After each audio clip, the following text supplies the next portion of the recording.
सगळे सोबत राहतात आणि एकमेकाचं पाहून आपल्याला उत्साह वाढतो. ओके. आता 3 किलोमीटर स्विमिंग केलं सर मी. ओहो, ग्रेट. याला काही वयाचं बंधन नसते. Great great. नमस्कार, जय हरी विठ्ठल, जय हरी विठ्ठल. आपल्यासोबत एक स्विमर आणि सायकलिस्ट आहे जे यंग अँड डायनॅमिक आहे आणि आता पण त्यांचा बॉडी आणि शरीराला पाहून वाटेल नाही का त्यांचं वय किती तुम्ही अंदाज लावू नाही शकता. तर नमस्कार सर. नमस्कार नमस्कार सर. जय हरी विठ्ठल. जय हरी विठ्ठल, जय हरी. तुमचं नाव आणि वय सर? माझं राहुल काशीनाथराव सार्वे, यवतमाळ. वय माझं 50 वर्ष. ओके. तुमच्याकडे पाहून वाटत नाही पण तुम्ही 50 वर्षाचे असा आणि इतकं यंग आणि या सायकल वारीमध्ये सगळ्यात सामोर राहतात आणि फास्ट चालतात. तर सर या सायकल वारीत येण्याचा तुमचा काय उद्देश आहे? काही पर्यावरणावर एक पूरक असं हे निसर्गावर आपलं हे झालं पाहिजे, पर्यावरणावर काहीतरी परिणाम झाला पाहिजे हा उद्देश ठेवून आम्ही यवतमाळ ते पंढरपूर वारीसाठी आलेलो आहे.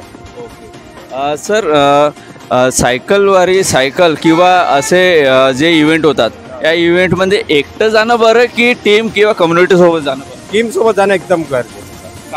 का बरं? सगळे सोबत राहतात आणि एकमेकाचं पाहून आपल्याला उत्साह वाढतो. ओके. आता मी स्विमिंग करतो, जेव्हा मालवण खाडी पोहलो तेव्हा आम्ही जवळपास 18 ते 20 लोक यवतमाळचे गेलो. मालवण खाडी 3 किलोमीटर स्विमिंग केलं सर मी. ओहो, ग्रेट. आणि त्यात माझा रँक पण आला 10 मध्ये. गुड.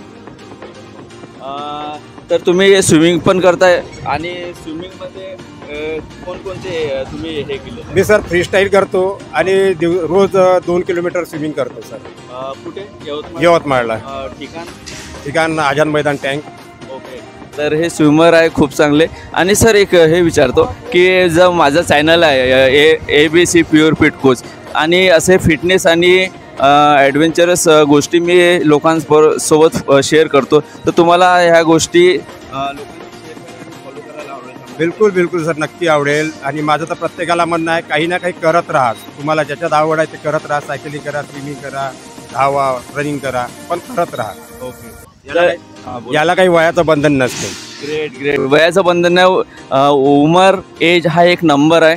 50 वर्षाचे सर आपल्यासोबत राहुल सर आहे. आणि सर तुम्ही काय गुरुमंत्र देऊ इच्छिता आपल्या व्ह्युअर्सना की फिट आणि ॲक्टिव्ह राहण्यासाठी, हेल्दी राहण्यासाठी काही ते नियमित व्यायाम करा, नियमित फिरा, हाच एक गुरुमंत्र देऊ शकतो सर. आणि खाणपाण्यावर विशेष लक्ष द्या. धन्यवाद. तर राहुल सरांनी आपल्याला गुरुमंत्र दिलेला आहे, ते यवतमाळचे रहिवासी आहे. तर या गोष्टी तुम्ही पण फॉलो करा, तुम्ही शेअर करा आणि हेल्दी राहा. धन्यवाद. जय हरी विठ्ठल.